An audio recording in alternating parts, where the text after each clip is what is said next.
Hello friends, welcome to my channel. Our next topic is progression. Progression क्या होता है actually? When terms of a sequence or series are arranged under a definite rule. अगर जब हम series की terms को एक definite rule के अंडर लिखते हैं तो उसको बोलते हैं प्रोग्रेशन। प्रोग्रेशन को आगे क्लासिफाई किया हुआ है एपी में। AP arithmetic progression, GP geometric progression, AGP होता है एक अर्थमेटिक ज्योमेट्रिक प्रोग्रेशन। ये कंबाइंड होते हैं इन दोनों का। Last is HP. एचपी क्या होता है? Reciprocal of AP. HP is harmonic progression. ठीक है, तो अभी के लिए हम एपी करते हैं। एपी क्या हुआ है?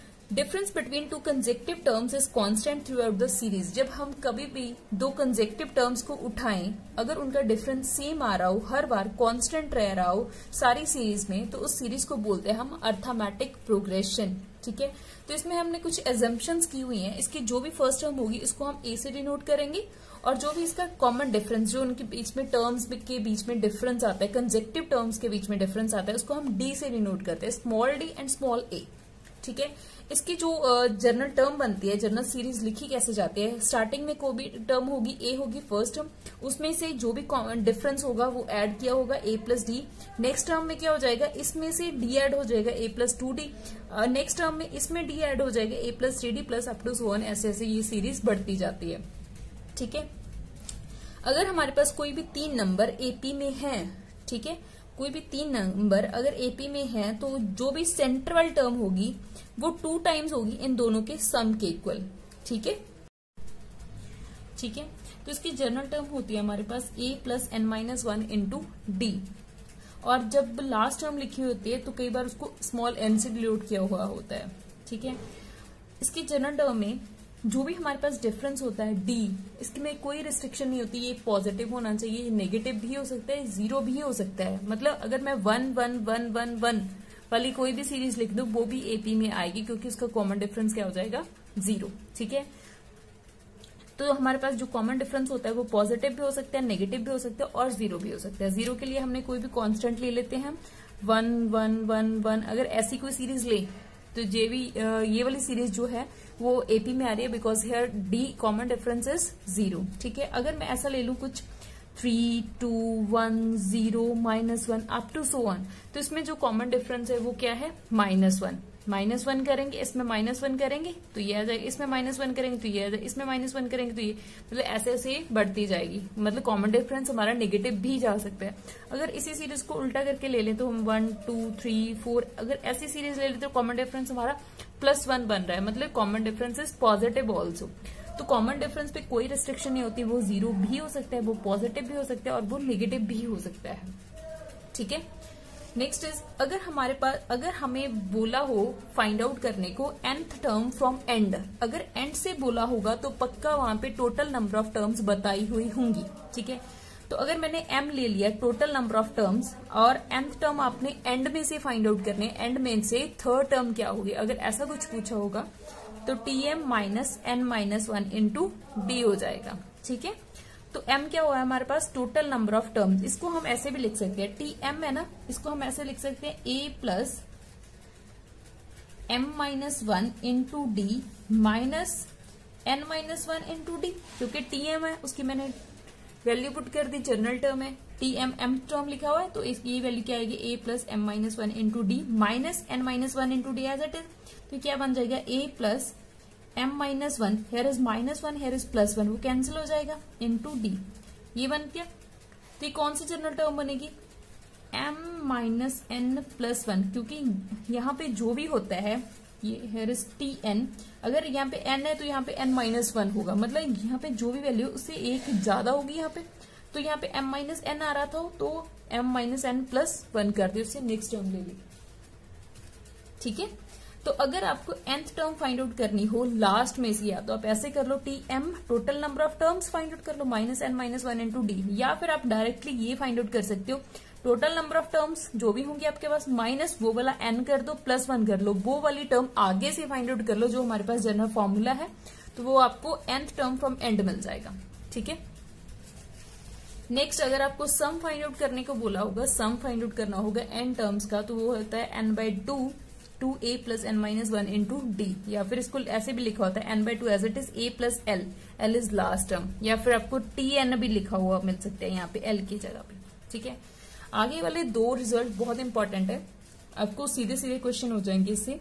अगर उन्होंने बोला ऐसा कुछ हो, sum of n terms of an AP is 2n² plus 5n, then find its nth term, अगर ऐसा कुछ बोला हुआ तो इसके लिए हमारे पास दो रिजल्ट्स हैं।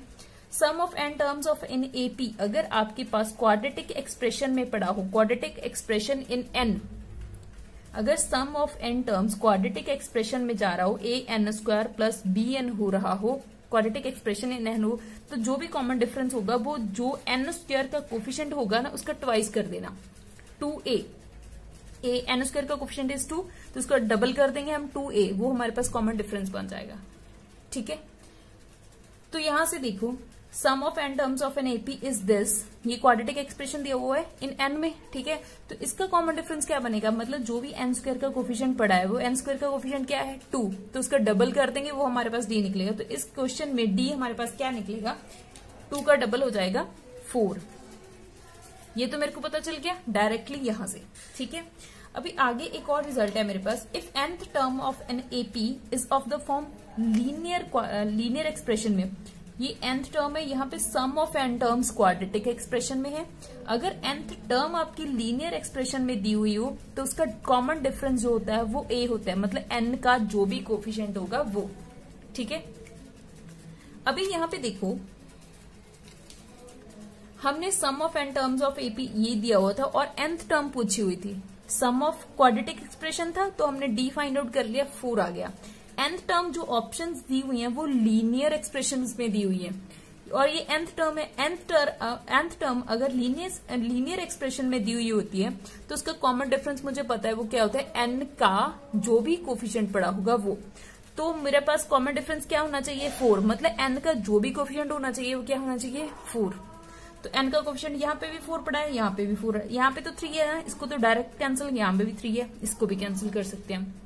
आई होप ये दोनों रिजल्ट से ये वाला क्वेश्चन अभी तक कैसे किया है ये समझ लग गया होगा। अभी नेक्स्ट देखते हैं क्या करना है। इन्होंने n टर्म बोला है फाइंड आउट करने को, बट हमें उसके लिए कोई फॉर्मूला कोई मेथड लगाने की जरूरत नहीं है। उसके लिए हम क्या करेंगे, अगर ये सम है n टर्म्स का तो ये फर्स्ट टर्म का सम भी कर सकते हैं, हम फर्स्ट 2 टर्म्स का सम भी कर सकते हैं, फर्स्ट 3 टर्म्स का सम भी कर सकते हैं, ये यहाँ पे इक्वल आने चाहिए। ठीक है, अगर हम देखें समझ लो, अगर मैं यहाँ पे n को 1 डालती हूँ, n इक्वल्स टू 1 डालते हैं तो उसका सम क्या बनेगा, सम ऑफ फर्स्ट टर्म, यही बनेगा ना, फर्स्ट टर्म का सम मतलब फर्स्ट टर्म ही खुद। तो फर्स्ट टर्म का सम अगर मैं n को 1 डालती हूँ तो क्या आएगा, n को 1 डाला 2 प्लस 5, 5 इज 7, 5 प्लस 2, मतलब अगर मैं फर्स्ट टर्म देखती हूँ, मतलब sum of first term is 7, मतलब फर्स्ट टर्म इज 7। ठीक है, तो ऑप्शन में nth टर्म n की जगह पे मैंने कौन सा डाला है वह फर्स्ट, अगर n को 1 डाला है तो मतलब फर्स्ट टर्म ही तो पूछ रहे हैं, तो फर्स्ट टर्म मेरी क्या आनी चाहिए, 7 आनी चाहिए। तो देख लो 4n minus 1, 4n plus 1, directly पता चला n को 1 डालेंगे 4 माइनस 3 करेंगे तो ये 1 आएगा, कैंसिल। 4 को 1 डाला 4 प्लस 3 करा तो 7 आ गया। मतलब n को डाल के आप पुट करके सेटिस्फाई करवा सकते हो तो आपका आंसर इजीली मिल जाएगा आपको। ठीक है, नेक्स्ट इज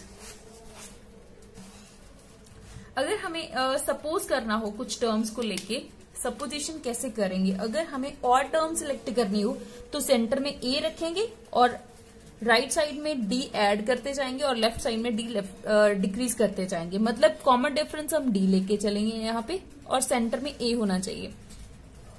अगर हमें और टर्म सिलेक्ट करनी हो, यहाँ पे 3 करनी हो तो सेंटर में a और इधर a minus D, a plus D. ठीक है, अगर 5 टर्म सिलेक्ट करनी हो तो सेंटर में a plus D, a plus 2d और इधर a minus D, a minus 2d। तो इसके लिए आपको ध्यान में यही रखना है कि मिडिल टर्म क्या होगी आपकी a और कॉमन डिफरेंस क्या होगा आपका d। ठीक है, नेक्स्ट अगर हमें इवन टर्म सपोज करनी हो, ठीक है, तो इसकी मिडिल टर्म 2 होंगी इवन में, a minus D and a plus D, और इसका कॉमन डिफरेंस क्या होता है 2d। मिडिल टर्म्स होती है a minus D, a plus D और कॉमन डिफरेंस इज 2d, मतलब a minus D, a plus D. अगर 4 टर्म्स सपोज कर रहे हैं तो ऐसे जाएंगे a minus D, a plus D, a plus 3d, a minus 3d। Similarly अगर नेक्स्ट टर्म देखनी हो a plus 5d, here is a minus 5d, तो इसके आगे कौन सी टर्म आएगी a प्लस 7d और इधर a माइनस 7d, ऐसे आप लेते जाओगे। ठीक है, नेक्स्ट हमारे पास कुछ स्टैंडर्ड रिजल्ट्स दिए हुए हैं। 1+2+2 मतलब sum of first n natural numbers क्या होता है, वो भी एक जीपी ही बन रहा है। Common difference is 1 here and first term is 1। ठीक है, अगर इसको फॉर्मूले में पुट करोगे तो आप चेक कर सकते हो वहां से भी। इसका सम क्या आएगा, sum of n terms is n into n+1/2। ये हमने याद किया हुआ है, ये एपी से ही बना हुआ है। अगर आपको और sum of first n natural odd natural numbers का सम करना हो तो वो होता है n²। ठीक है, अगर इवन का करना हो तो होता है n इंटू n+1। अगर स्क्वायर करके नेचुरल नंबर्स का सम करना हो तो क्या बनेगा, n इंटू n+1 2n+1/6। और अगर क्यूब करके सम करना हो नेचुरल नंबर्स का तो होता है n इंटू n+1/2 का होल स्क्वायर। ओके, अगर आपको ये माइंड में नहीं रहते, क्वेश्चन में डाउट आ जाता है, अगर माइंड में नहीं रहते ये वाले, तो आप ऐसा कर सकते हो, ये तो सभी को याद होता ही होता है, इसमें भी आप अप्लाई कर सकते हो। देखो अगर मैं n यहाँ पे देखो n² है, ऑप्शन में अगर आपके पास n होगा, n+1 होगा, n+2 होगा, तो आप इजीली ये चेक कर सकते हो n² था, n था, ये कौन सी टर्म है, अगर आप भूल भी गए। अगर आपको सम करना है ना, यहाँ पे ऐड कर रहे हो, ये n² के इक्वल आ रहा है। अगर n को मैं 1 डाल दूं, मतलब फर्स्ट टर्म का सम 1 ही होगा, और n को 1 डालने पे भी आपको 1 आंसर मिलना चाहिए। यहाँ पे n को 1 डाला तो 1 का स्क्वायर इज 1, यहाँ पे n को 1 डाला तो 1, यहाँ पे 1 डाला 1+1 2, मतलब फर्स्ट टर्म का सम ये 2 बता रहा है, वो तो नहीं है ना, फर्स्ट टर्म का सम तो मेरे पास 1 ही आ रहा है, तो मतलब ये ऑप्शन कैंसिल। अगर n को 1 डाला 1+2 इज 3, ये फर्स्ट टर्म का सम जो है वो 3 बता रहा है, तो ये भी क्या हो जाएगा, कैंसिल, बिकॉज मेरे पास क्या है 1। तो ये वाली ऑप्शन भी बन दे रही है, ये वाली भी दे रही है। अभी एक से चेक करने से काम नहीं बनेगा, अभी हम नेक्स्ट चेक करते हैं। मतलब सम ऑफ फर्स्ट 2 टर्म्स देख लो आप, फर्स्ट 2 टर्म्स सम देखेंगे, मतलब n को मैंने 2 डाल दिया यहाँ पे, तो 3+1 इज 4, मतलब फर्स्ट 2 टर्म्स का सम मेरे पास क्या आना चाहिए, 4। अगर n को मैं यहाँ पे 2 डाल दी, क्योंकि मैंने फर्स्ट 2 टर्म्स किए ना, तो n को 2 डाला तो 2 का स्क्वायर इज 4, यहाँ पे n को 2 डाला तो 2, तो मेरे पास आंसर 3+1 4 आना चाहिए था। तो फर्स्ट ऑप्शन दे रही है, सेकंड नहीं दे रही, तो कैंसिल हो जाएगा। आप ऐसे भी चेक कर सकते हो, सभी की सभी ये वाली सेटिस्फाई करेंगे, आप n को डाल के चेक कर सकते हो। नेक्स्ट 2 रिजल्ट बहुत इंपॉर्टेंट है, अगर एपी में ही लगेंगे ये रिजल्ट, ये ध्यान में रखना। अगर आपको pth टर्म q गिवन हो और qth टर्म p गिवन हो, तो आप mth टर्म डायरेक्टली, कोई भी mth term directly find out कर सकते हो। वो कैसे होगी, p + q - m करके। ठीक है, pth term is q and qth term is p, then tm mth term is p + q - m हो जाएगा। ओके, और अगर आपको sum of p terms is q given हो और sum of q terms is p given हो, p terms का sum तो q आ रहा हो, q टर्म्स का सम p आ रहा हो, तो sum of p + q terms is always equal to negative of p + q। Okay, next is arithmetic mean. ये बहुत इंपॉर्टेंट है। अर्थमेटिक मीन इज एवरेज, जो हम एवरेज निकालते हैं नंबर्स की, वही होता है arithmetic mean between 2 given quantities a and b के बीच में। अगर मैं अर्थमेटिक मीन को फिट करते हैं तो a, कैपिटल A को डिनोट किया हुआ अर्थमेटिक मीन से, और B, तो ये क्या बन जाएगा, A में से A को निकाला, क्योंकि C बनेगा ना, D बनेगा, यहाँ पे कॉमन डिफरेंस होगा, A में से A को निकाल दो और B में से कैपिटल A को निकाला, ये दोनों इक्वल आएंगे क्योंकि कॉमन डिफरेंस होगा यहाँ पे। तो अगर इन दोनों की इक्वेट कर ले हम, तो 2a = a + b, तो a हमारे पास क्या वैल्यू बन गई, मेरे पास a + b/2। तो अर्थमेटिक मीन क्या होता है, जो फर्स्ट एंड लास्ट टर्म का सम डिवाइडेड बाय 2, तो वो किसके इक्वल आ जाएगा, a के, अर्थमेटिक मीन मिल जाएगा। ठीक है, अगर आपको n पॉजिटिव नंबर्स का अर्थमेटिक मीन फाइंड आउट करना हो, n नंबर्स का, ठीक है, n नंबर्स का अर्थमेटिक मीन फाइंड आउट करना मतलब उसका एवरेज निकालना, तो हम क्या करते हैं, उन सभी नंबर्स का ऐड कर देते हैं और जितने टोटल नंबर्स होते हैं उनसे हम डिवाइड कर देते हैं। ठीक है, अगर आपको फिट करने हो, 2 अर्थमेटिक मीन फिट करने हो, 2 नंबर दे दिए, उसके बीच में आपको 3 अर्थमेटिक नंबर फिट करने हो, अर्थमेटिक मीन फिट करने हो, तो क्या बनेंगे, वो कैसे करेंगे। तो देखो n अर्थमेटिक मीन फिट करने हैं आपने between a and b, 2 number दे दिए, a, here is a, here is b, और a1 a2 an तक हमने n अर्थमेटिक मीन को फिट करना है इसमें। तो कैसे बनेगा, देखो ये लास्ट टर्म है tn, तो Tn अगर मैं लास्ट टर्म को देखूं तो क्या बनेगा a प्लस, अगर ये वाले मैंने n नंबर फिट किए हुए, ये n+1 और ये n में से 2 टर्म्स ऐड कर दी ना मैंने, तो टोटल नंबर ऑफ टर्म्स कितनी बन गई मेरे पास, n+2। ठीक है, तो अगर ये लास्ट टर्म है b, तो इसको कैसे लिखेंगे, a plus n+2 - 1 into d, क्योंकि ये लास्ट टर्म है तो n+2 - 1 इंटू डी हो जाएगा। तो यहां से मैं d की वैल्यू फाइंड आउट कर सकती हूँ, b - a/n+1। ठीक है, तो अभी आप इजीली फाइंड, a आपको पता होगा, a1 आप निकाल सकते हो, a प्लस कर दो d की वैल्यू आपने निकाली कैसे, b में से last term minus first term divided by जितने आपने अर्थमेटिक मीन फिट करने हैं उससे एक ज्यादा से डिवाइड कर दो उसको, तो आपको d मिल जाएगा।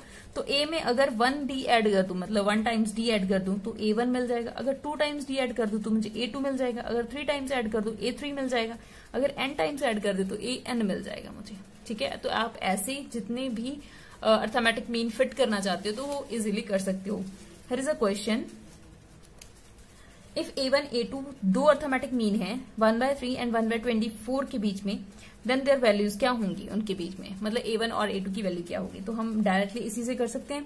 तो इसके लिए मुझे पहले तो d पता होना चाहिए, d क्या होगा, तो b - a divided by n+1। तो n क्या है यहाँ पे 2, मतलब 3 से डिवाइड करना है मेरे को, b - a कर दो, मतलब b is 1/24 - 1/3 which is equal to 24, 1 - 8 is -7/24।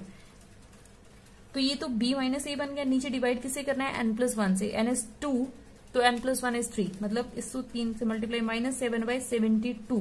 Denominator में मेरा 72 आ रहा है, देखो ऑप्शंस में भी 72 72 72 पड़ा है, मतलब कहीं ना कहीं तो हम ठीक है।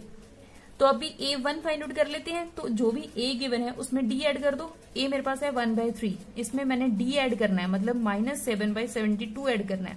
तो क्या बन जाएगा 24 - 7/72 विच इज इक्वल्स टू 17/72। ये देखो a1 इसमें भी नहीं है, इसमें भी नहीं है, यही है, ये तो डन है क्योंकि इन्होंने रिस्पेक्टिवली दिया हुआ, then their values respectively, first value ही आनी चाहिए a1 की, जो भी होगी वो फर्स्ट होगी, सेकंड तो निकालने की जरूरत ही नहीं है। ठीक है, next is arithmetic mean of 1 3 5 2 and -1।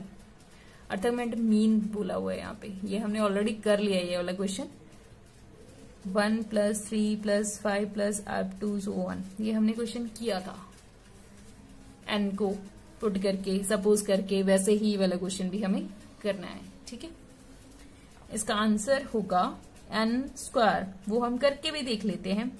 अगर n को 1 डालोगे, मतलब सम ऑफ फर्स्ट टर्म, तो मुझे 1 ही मिलना चाहिए ना, फर्स्ट टर्म इज 1, तो उसका सम करने पे भी 1 मिल रहा है। n को 1 डालने पे 1 आना चाहिए, n को 1 डाला 2 आ रहा है, कैंसिल, n को 1 डाला 2 3 आ रहा है, कैंसिल, n को 1 डालने पे 1, n को 1 डालने पे 1। ठीक है, ये दोनों ऑप्शन बची हैं, कैंसिल नहीं कर सकते। अभी n को 2 डालते हैं, अगर n को 2 डाला तो सम ऑफ फर्स्ट 2 टर्म्स बन जाएगा, 3 + 1 इज 4। n को 2 डालने पे मेरे पास 4 आंसर आना चाहिए, n को 2 डालने पे 4 आ रहा है, n को 2 डालने पे 2 आ रहा है, ये cancel, this is the answer. I hope ये क्लियर हो गया होगा। ठीक है, नेक्स्ट हम JPHP करेंगे। Okay, thank you.